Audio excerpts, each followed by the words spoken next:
Hello les amis, ici Pika, tiens, salut, et on se retrouve pour la deuxième partie, là un autre épisode sur Kingdom Hearts 3D. Donc je vais commencer. Donc cette vidéo a pour but de vous raconter l'histoire de Kingdom Hearts en entier. Et je crois que ça va être un peu plus dur parce que voilà, il y a tant d'histoires sur ce jeu. Alors, start. Dans les rapports. Alors, histoire. Non, ça c'est dans les... C'est dans le glossaire. Ouais, glossaire, Keyblade, Metroid. Donc je vais vous expliquer c'est quoi une Keyblade. Alors, arme en forme de clé forgée par l'homme, pendant pendant l'ère des contes de fées. Il n'existe toujours aucune certitude quant à ses autres origines. Une Keyblade peut être issue de la lumière, des ténèbres ou du cœur humain, ou du cœur humain. Cela dit, la plupart des Keyblades connues, y compris celles de Sora et Riku, trouvent leur source dans la lumière. Une Keyblade ne se matérialise dans la main de son porteur que lorsque celui-ci a prouvé que son cœur en était digne. Aucune serrure ni aucun ennemi de la lumière ne peuvent résister à une Keyblade. Il est possible de modifier l'apparence de ses performances d'une Keyblade grâce à ses porte-clés spéciaux. Donc voilà, Sora et Riku avec leur Keyblade, point du jour et chaîne royale.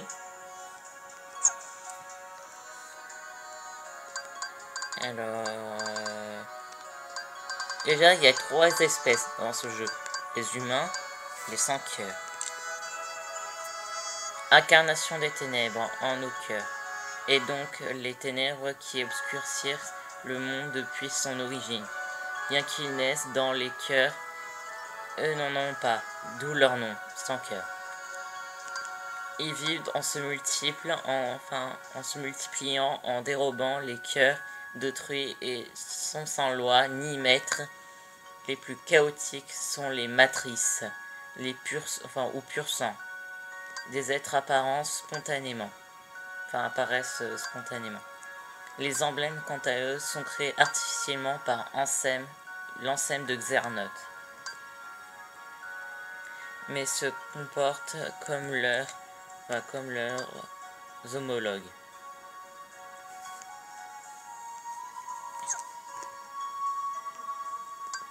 Maintenant, la deuxième espèce, les simili.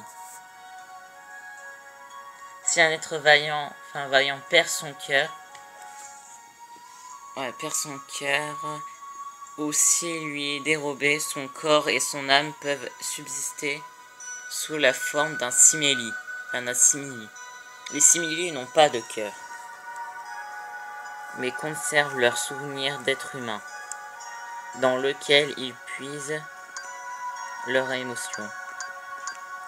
La différence des sans-cœurs, les simili sont organisés selon une hiérarchie et dirigés par l'organisation. Voilà, l'histoire de ces deux-là. Alors,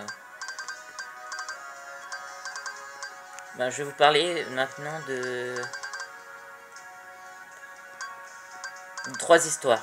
Sur l'organisation 13, sur la Keyblade, sur Maître Xernoth et justement sur la guerre des Keyblades.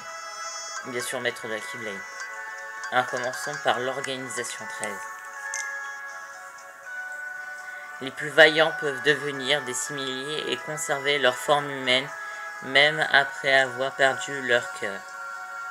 Ansem le sage avait 6 apprentis, et le plus talentueux d'entre eux se prénommait Xernoth. Le véritable Ansem avait décidé d'abandonner ses recherches sur le cœur, mais Xernoth ne comptait pas en tenir là. Lui et ses camarades trahirent Ansem et se séparèrent de leur cœur afin de pouvoir poursuivre les recherches de leur maître. Le simili de Xehanort adopta le nom de Xemnas et forma une organisation avec les simili et des autres apprentis. Alors, Xemnas, c'est un X avec un ensem. Parce que pour être simili, il faut déjà perdre son cœur, avoir encore son corps et son cœur, avoir un nouveau corps, avoir des souvenirs là quand t'étais humain, et avoir une lettre X dans son nom. Ça peut compliquer. Ils accueillirent de nouveaux membres et se firent appeler l'Organisation 13. Bien qu'à 14e membre, les ait rejoints momentanément rejoints. Le but de l'Organisation 13, c'est de parachever le royaume des cœurs des gens en terrassant les sans cœurs et en récupérant les cœurs ainsi libérés. Mais Sora déjoua leur plan, éliminant les membres de l'organisation et rendant leur liberté à une multitude de cœurs emprisonnés. C'est pas mal.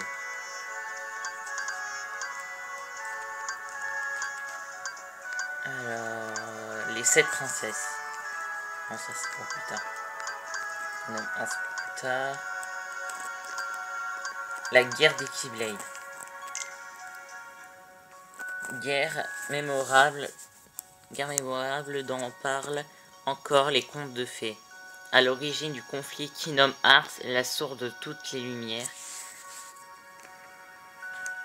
Animés par leur désir de contrôler Kingdom Hearts, les porteurs de Keyblade, de la lumière et des ténèbres s'affrontèrent jusqu'à plonger le monde entier dans l'obscurité.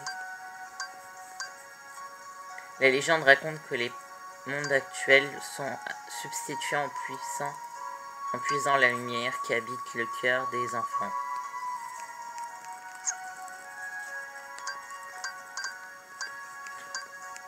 Alors, maître de la Keyblade. Gardien de l'équilibre entre la lumière et les ténèbres, c'est à travers la transmission qu'ils choisissent les porteurs de Keyblade, qui les remplaceront en dissimulant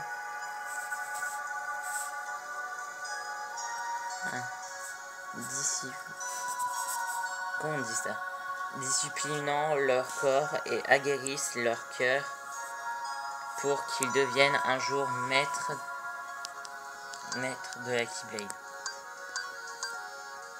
Le terme de maître est souvent employé à tort et à travers, mais seul un maître de la Keyblade existant est capable de transmettre le titre et les pouvoirs qui lui sont associés. Les maîtres de la Keyblade testent leurs élèves à travers l'examen du symbole de maîtrise. Parmi les maîtres de la Keyblade se trouve un héritier ayant pour mission de protéger une terre sacrée connue sous le nom de contrée du départ.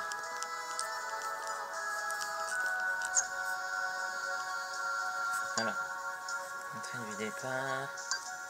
Ensuite, on met exactement plus tard. Regardez, c'est fait. Maintenant, la Keyblade.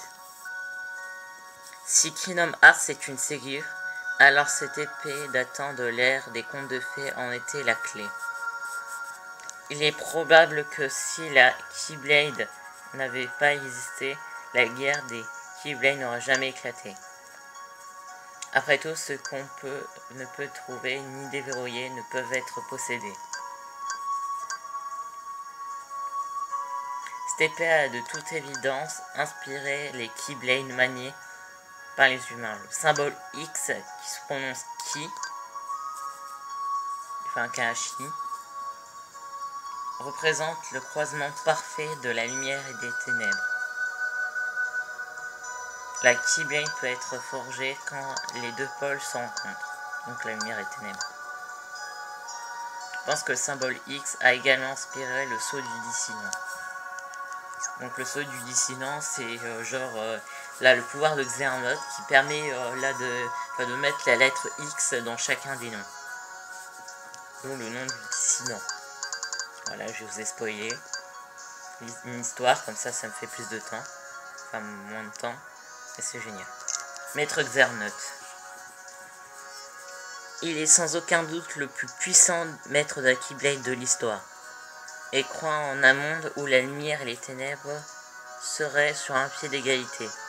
Sa soif intarissable de connaissance l'a conduit à abandonner son cœur aux ténèbres.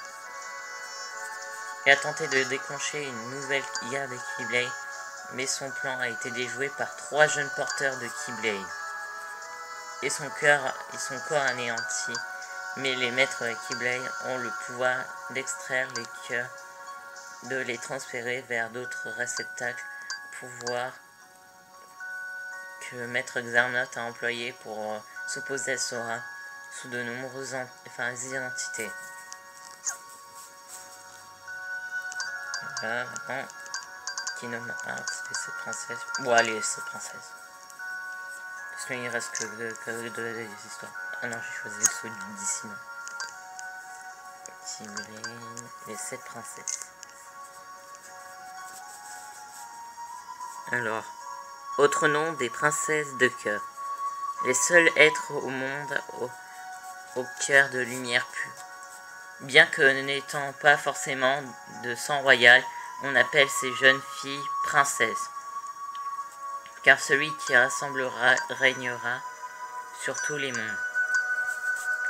La nature de leur puissance n'a jamais pu être déterminée. Leurs cœurs ont été volés dans le passé pour pouvoir entrer dans Kingdom Hearts et créer une certaine Keyblade de cœur. Donc là c'est Maléfique qui était derrière ce coup. Maintenant Kingdom Hearts. Selon légende, la source de toute la lumière réside en Kingdom Hearts. Xernote est parvenu à créer 2 Kingdom Hearts artificiels en dérobant les cœurs, le royaume des cœurs des mondes et le royaume des cœurs des gens. Dans le premier se trouvait une porte donnant sur le monde des ténèbres, dont l'étendue n'a jamais pu être déterminée.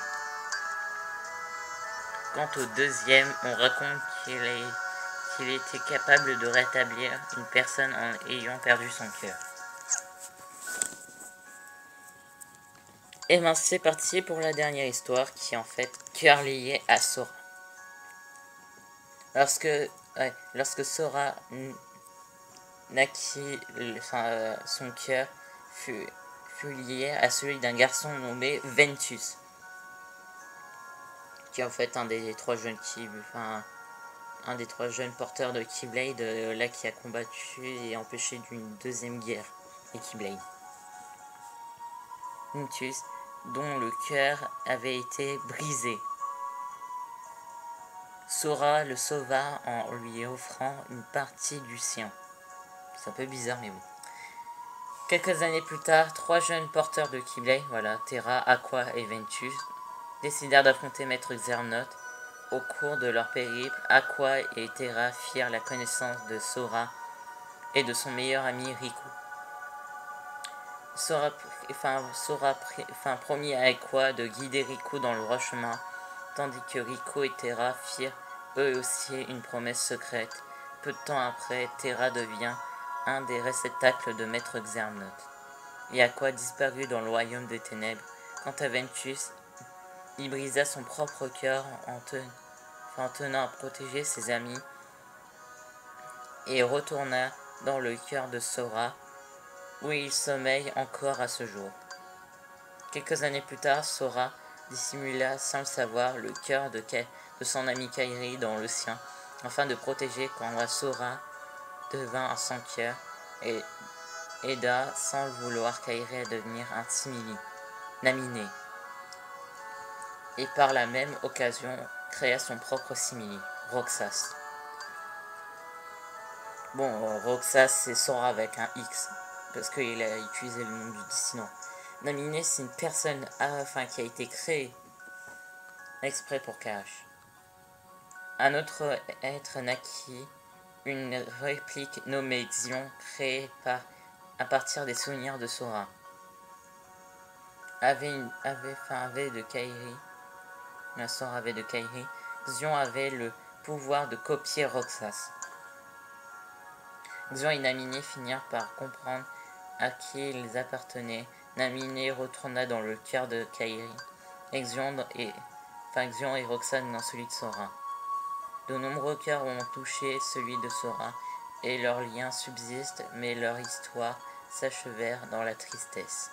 Une tristesse dans laquelle ils sommeillent encore.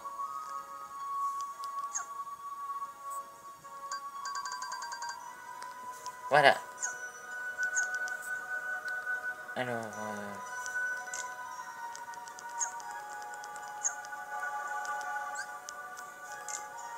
donc je vous laisse là pour l'instant. Et je vous dis à la prochaine pour une autre vidéo sur Kingdom Hearts. Donc n'oubliez pas de partager, pouce vert, partager un lien sur partager ce lien sur Facebook, commenter, liker, et surtout bientôt sur Twitter. Donc je vous dis à la prochaine, ciao, bis, salut.